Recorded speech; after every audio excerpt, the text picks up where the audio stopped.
नमस्कार। मैं आपको सबको जानकारी देना चाहूंगा कि मध्य प्रदेश सरकार ने जब से नई शिक्षा नीति लागू की है, नई शिक्षा नीति लागू करने के बाद हमारी सकल पंजीयक दर में भी उल्लेखनीय वृद्धि हुई है। आज हम आपकी जानकारी में बताना चाहूंगा कि 21-22 का जो सकल पंजीयक अनुपात GER अखिल भारतीय 28.4 की तुलना में 28.9 दर्ज हुआ है। मध्य प्रदेश में सर्वाधिक नामांकन स्नातक स्तर पर लागू हुए हैं। मुझे इस बात की प्रसन्नता है कि राष्ट्रीय औसत से आगे निकलना ये हमारी सरकार की बड़ी उपलब्धि है। मेरी अपनी ओर से सबको बधाई। और ये उल्लेखनीय है कि पिछले 3 साल पहले लगभग 4% के पीछे हम थे, लेकिन धीरे धीरे इस दिशा में लगातार प्रगति की है।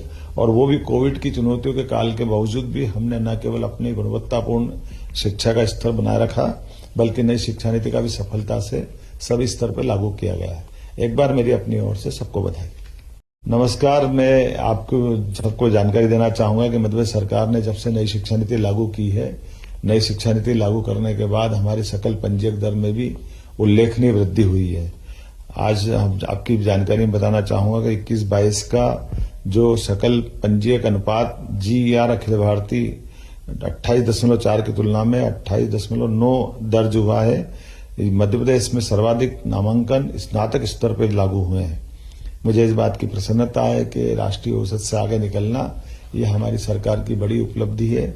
मेरी अपनी ओर से सबको बधाई। और ये उल्लेखनीय है कि पिछले 3 साल पहले लगभग 4% के पीछे हम थे, लेकिन धीरे धीरे इस दिशा में लगातार प्रगति की है। और वो भी कोविड की चुनौतियों के काल के बावजूद भी हमने न केवल अपनी गुणवत्तापूर्ण शिक्षा का स्तर बनाए रखा, बल्कि नई शिक्षा नीति का भी सफलता से सभी स्तर पर लागू किया गया है। एक बार मेरी अपनी ओर से सबको बधाई।